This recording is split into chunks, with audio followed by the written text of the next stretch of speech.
All right. Here we are at our GRITS Initiatives, which is Green Research Initiatives team. We are that team /seniors. We have a youth component of our Green Initiatives, and that's the young people in our group who will actually be on their knees doing the planting, while the rest of us kind of supervise and help out where we can, right, Ray? Really standing while standing here sitting in the chair.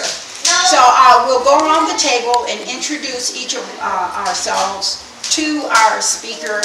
Please let the speaker know how you're involved in GRITS, what you'll be doing, and our Green Initiatives. And my name is Doug. I'm with the NSF and Green Initiative team of seniors, and I supervise the gardeners. I'm Dorothy Ross Wilstein. I'm in charge of eco-production here at the AI School, and I'm also involved in the green research, and my topic is nutrition. My name is John. I'm on the GRITS team. I do research here at the Eco Center. At this point, I'm looking into how being involved in gardening can keep senior citizens moving and active. My name is James, and I'm involved in the GRITS team and hoping to be one of the gardeners. My name is William Watts, and I'm with the CSET program, and my job is the Green Research team is a blogger. And what I blog about is food and transportation. My name is Carolyn Boney, and I'm on Purdue University for the Master Gardening class to help with the community garden. My name is Marilyn Braxton. I am also a member of the GRITS team. I am also attending the Master Gardening class at Purdue University at Stitchen in hopes of working with the Master Gardener of the Gardening Club. And I am Paulette Fair. I am the program director here, and I am going to be very involved with the garden. I live 2 doors down, so I'll be overseeing it more than I will be coaching. I'd like to introduce our speaker, Matthew Davis. So my name is Matthew Davis, and I'm an Indianapolis native. I've done some community gardening here in Indianapolis throughout high school, and then after high school, I was accepted in a program called Global Citizen Year, and I was put in a program in Senegal, West Africa. So I stayed over there for 8 months, and I did agriculture, and I did farming on a small-scale family farm in the village. I lived in the village with Senegalese family. I did large-scale dairy farming to get both perspectives, kind of like the small-scale and the large-scale commercial agriculture in the developing world. And then I worked a little bit with USAID, and not a lot of people are familiar with them, but they're the U.S. International Development Agency. So anything that the United States does as far as international development usually comes through them, or it comes through the World Bank or the IMF, because they own most of those organizations. So, for example, right now the earthquake in Japan that just happened, the tsunami. USAID is going to be the agency that all the funding and all the aid is going to go through. So I worked with them a little bit, not because I agree with the U.S. foreign policy or anything like that, but I just wanted to see what they do. Like, why do you go to these countries? What are your interests? And so that's my farming experience. The answers to those questions colonialism, neo-colonialism, 21st century colonialism. It's the same old story. It's just dressed different. I mean, that's what I got out of it. I was given a mentor while I was there, and that really helped me out. He was American. He had lived in Canada for 40 years. He was a white male, so it was kind of like, whoa. But he had a lot of insight, a lot of things to share with me. that I wouldn't have gotten if I was with a native, because there's a different type of relationship with agriculture. Excuse me, young people, they are recorded. So that's my farming experience, and then I came back to the States here, and I was put in another program that was here in Indianapolis called Global Peace Initiatives, and they were doing trainings with Will Allen and Growing Power. Growing Power is an organization that Will Allen has started, and it's a national non-for-profit and land trust, and they help people become independent of the industrial food complex. So if tomorrow Kroger's, Marsh, and all these other supermarkets that are here, if they were to shut down, a lot of people would not know what to do. They don't know how to garden, they don't know how to farm, they don't know how to do compost, the art of agriculture has been lost. And so what they help is that they help to fill that void that keeps widening and widening as the generations go on. Is because we're coming away from an agriculturally based economy, more industry, more information about computers and stuff like that. But so now the trajectory is going back to the land, and Growing Power definitely has a corner on the market and is a leader in the sustainability movement. And so that's why I was excited about working with them. So I went up there and I did some training, and I was going to be an intern, but I decided not to. And but I do plan on working with them in the future. So I learned a lot of things while I was up there. The training is, I don't know if you wanted to ask, before I go, if you wanted to ask more specific questions about Growing Power. Well, if you just let us know about it, I'm making some notes to ask the question. Right, okay. So like I said, they help people become independent of the industrial food complex, the industrial food system, and help people grow their own food. And they have taken the term the good food revolution, is what they call it. And a part of this good food revolution, because they're literally using the terminology revolution. And there's a lot of people who look at Will Allen as just someone who's helping people grow food. There's some people who look at him as an innovative farmer. And there's other people who look at him as a straight up revolutionary. But he's a really humble guy, and he takes it all in stride, and he just continues to work and continues to do. While I was up there at the training, I established a relationship with him because I had also met him. I just moved from New York as well. I was staying in New York for a little bit, and I met him while I was in Brooklyn, and we established a relationship there. And so when I went back up to Milwaukee, we were talking. He's a really humble guy, and he has a simple philosophy as far as his work is concerned. It's just about doing it and doing it and doing it and doing it and getting better as you go along until all the complexities just become natural. And that's why he's been able to do the things that he does with not a whole lot of effort other than just doing it. Not a whole lot of paperwork. For example, Growing Power is not certified organic because they refuse to do the paperwork. Because organic is nothing but a standard. Like for example, I'm sure the grits team can make better compost and better produce than someone who's certified organic. You know what I mean? It's just about being systematic about your approach to gardening and your vision and how you want to do it, and just being conscious of pesticides you're using, if you use them at all. Are you farming organically? Your methods, your techniques, things like that. So. Sorry, what is his reason for not being certified organic? Because it's paperwork, and there's a lot of strings attached. Because the people who give the certification is the USDA. Right. So first you got to do all this. You would have to hire you have to hire somebody just to deal with the USDA.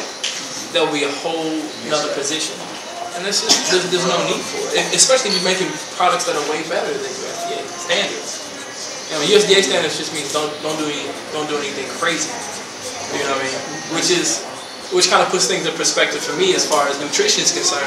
Because if the USDA standard is not do something extreme, then that means there's so many extreme things going on that you get what I'm saying? But without the government stamp of approval, if you will. How do you get to use organic? That's what you said. Organic. They're not doing organic. Right. They're not doing organic at all. They're not doing organic. And that's the thing, is like they're not concerned with organic. It's just a term. It's just a terminology. You know, you go to the grocery store, like let's say we go to Kroger's, and we're gonna get some asparagus or some blueberries. Let's say blueberries two for $4 for the little thing. 2 for $4. But an organic blueberry is gonna be $4. Just because it's gonna be $4. Right. And so and everybody sees that. You know, a lot of people want to eat healthier, but when the margin is that big, it's like nobody can work with that. And so that's why I really love the mission of Growing Power, because it empowers people to do it themselves. Okay, yeah, you can't afford organic products, so grow better than organic in your backyard. In your backyard. How did Will Allen get started with this? Yeah. So first he was a basketball player in the ABA, and so then he took the money that he had from the ABA, and he started farming with it. And he just kept building and building, and he started a youth program. And in the beginning, a lot of people don't know this, but it was called Will's Roadside Farm, and it was just his farm. That's what he did. He sold produce. And so then after that, when he got his youth program together, he started getting funding and different things like that. And then he got a MacArthur grant. And after that MacArthur grant, that's when everybody knew about Will Allen. That's when the Time magazine came, and that's when Michelle Obama and the MOVE initiative, you know, are you familiar with that? That's when she connected with him. He met President Obama. He was a keynote speaker here, keynote speaker there. So that's kind of like where the Will Allen factor came from, was that grant. But even before that, you know, he was already doing amazing work, and there were people trying to bring him in to speak and do all those things even before the MacArthur grant. But afterwards, you know, just notoriety from just the Time magazine article alone, you know, to be voted one of the 100 most influential people is like, it's pretty. How long had he been gardening before the Time magazine and the MacArthur grant? I think it was 92 or 94 when he actually started the youth program. Now, as far as gardening, he had been gardening farms, and that was this is in between like 92 and after he stopped playing in the APA, he was like gardening and farming, like he was straight up farming. I also learned a lot of interesting facts. So he's 67 years old, and he said that the average farmer is 60 years old, you know, in this country. And then while I was in Senegal, I learned a lot about the agricultural business, like the business side of agriculture here in the United States, and only 2% of the entire ag business. The entire ag economy is farmers. Only 2% of the entire thing is people who are actually on the farm. You know, the rest is trucks, production, this and that.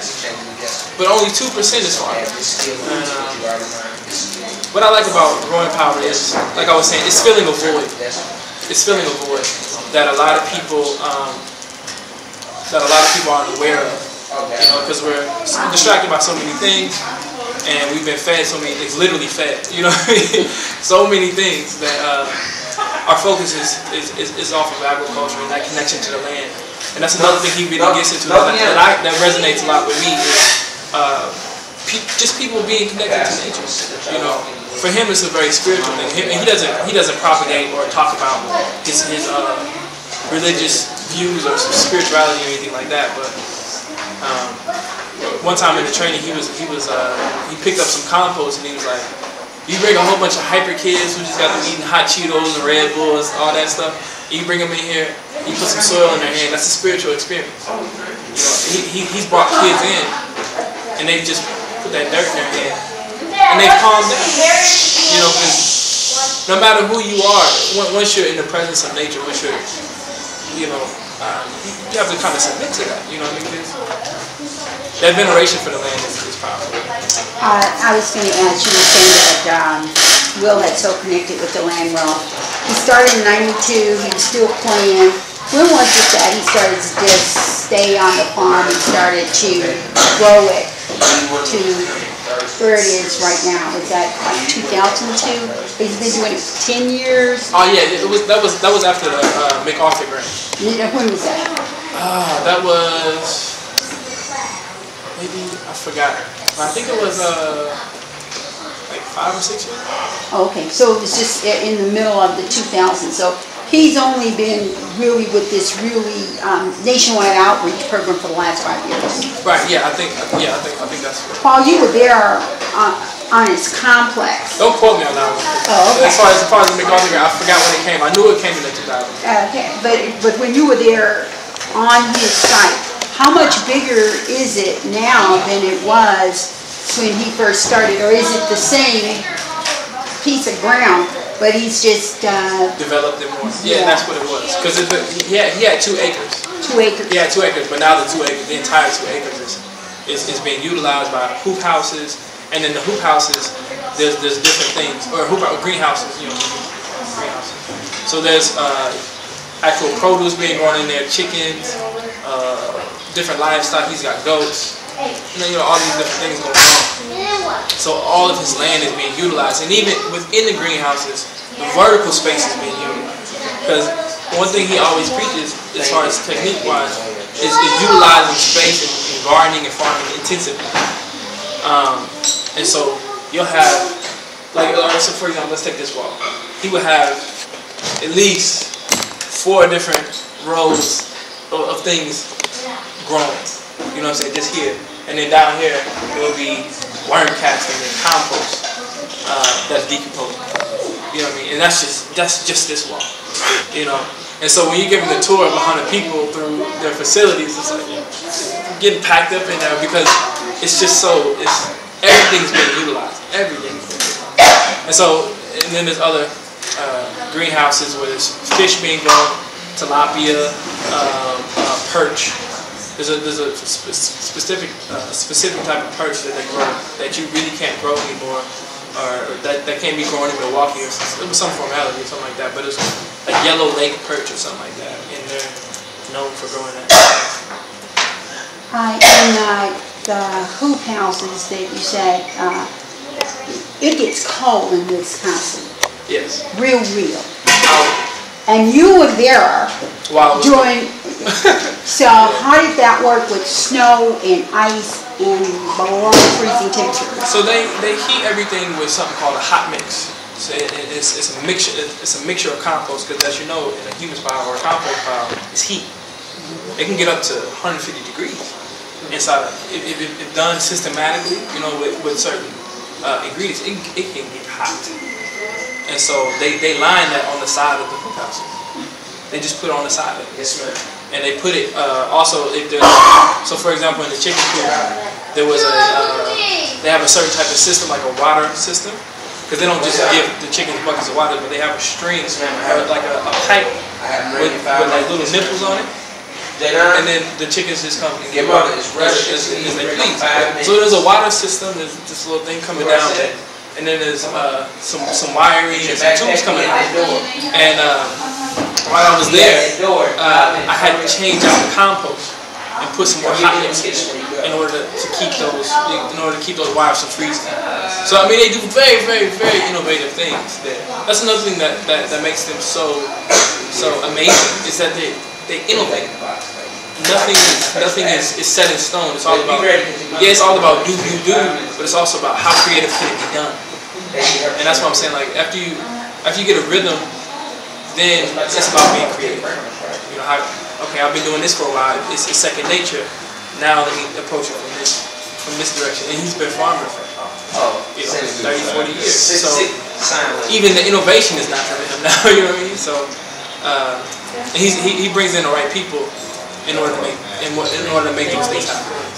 And again, where is this property? Milwaukee. When you were saying about the hot compost, I know that all last year, everything but meat and dairy went into my compost pile. And I had read you need to use twigs and grass clippings and leaves to get the right amount of temperature in there. Somehow those twigs and grass make it hot or something. I've never been in there to see. I'm just getting pile of stuff like that, putting up leaf twigs in there, whatever. So I'm just saying, with this compost, you're saying that lines every hoop house? Well, not every single one, because not everyone calls for it. But the ones that do need certain, like for example, the chicken coop. There was something on there, but then also inside there's compost with straw on top, and then they lay down the straw every day, you know. So that keeps a certain amount of heat. And then also the way that the hoop house is designed retains heat. So it's all very systematic and thought through. But as far as was your question about? Well, it was about, okay, you're talking about the chicken hoop house. I'm talking about the one that has vegetables growing in it. I mean, minus 33 degrees. Most leaves are not going to tolerate something like that. Right. Or the goats and the pigs, if there's no big huge barn with electricity. Right, so you wouldn't grow spinach. You wouldn't grow spinach or anything like that. But you'll grow kale. You'll grow mustard greens. Exactly. They're gonna eat collard greens. They'll You can grow those in the hoop house without any added heat. Right, yeah. Like even on Boulevard, kales. Yeah, you can grow those in the winter. You were just picking those, right? Yeah, those out there. Yeah. Those out there. You got those going there. Sage. Well, they don't grow sage. Those are some winter greens. Right. But Go ahead. as far as the compost, that was the thing I was the most interested in, was their composting, because even that's the only class that he gives. Out of the training, can I explain some of the training a little bit? So there's a weekend training. It's called from the ground up training. And so you go there, and there's an introduction. Will Allen talks to you and all this, and he gets you all inspired, and he walks you through a tour. And then from that tour, after the tour, there's lunch, and the lunch is amazing. Everything's grown there. The turkey is free range. I don't know if you're familiar with the turkey free range. So free range turkey, free range everything. It's an amazing. It's an experience, you know, because it's kind of a culmination of why you're there. It's like, this is exactly what I want. You know, they have this really unique thing called the Zesty Mix, which is all these different microgreens, like sprouts, like pea shoots, sunflower. See, I'm salivating thinking about it. Everything was good as far as the food. So then after the lunch, they have these workshops, a set number of workshops. They have 6 different choices to choose from, and you go to whichever one you want to go to. So there's sprouts. You can learn how to do sprouts. You can learn how to compost. You can learn how to do mushrooms. In hoop houses. There's all these different options, and so the only one that Will Allen teaches is compost. That's the only one he does. Other than the introduction and some of the tour, that's all he does is compost. Because he understands that that's the foundation of the entire organization. It's quality compost. Because compost, you're growing your soil. You know, he talks about how if you give him a handful of worms, you can drop them anywhere in the world. You know, just because he understands the nature of compost, he understands again the connection to the land. And so I took his composting workshop. That was the first thing I took, because that's where my interest is. I've done some composting, but I wanted to do it. I wanted to do it right. Right, yeah, exactly. I wanted to do it right. And his workshop is amazing. So first he starts with an exercise. Let's say this is a big. You ever heard of worm castings? Yeah. Like the worm casting bin. If you go on the website, they have that picture of Will Allen going like this, and there's like worms coming out of this little the screen mesh. There's all these worms coming out. So when you say castings, you mean as they shed their skin and go on to the next skin? No, casting meaning the compost that they've been through. So it's some of the it's like the highest quality compost that you can create. It's because you're letting nature take its course. Okay. Yeah, and that's what worms do, and they have the highest quality worms. So highest quality compost. So there's this big worm casting bed, and then it's kind of set up just like this. So you have people on this side, and you have people on that side. These are all the participants in the workshop, and they do this little exercise. So this is group 1, this is group 2, and then they say, we're gonna leave. It's him and the other composter. So who works for Corn Power. So they'll leave, and this group has to go over there as well, and then.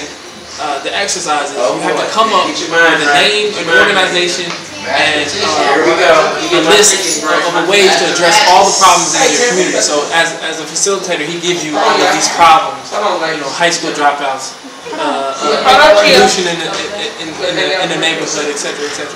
So then you have to come up with an organization and a plan in order to fix it in 15 minutes. And I'm talking like 30 people who just came in from all around the country. You know what I mean? You don't know them at all.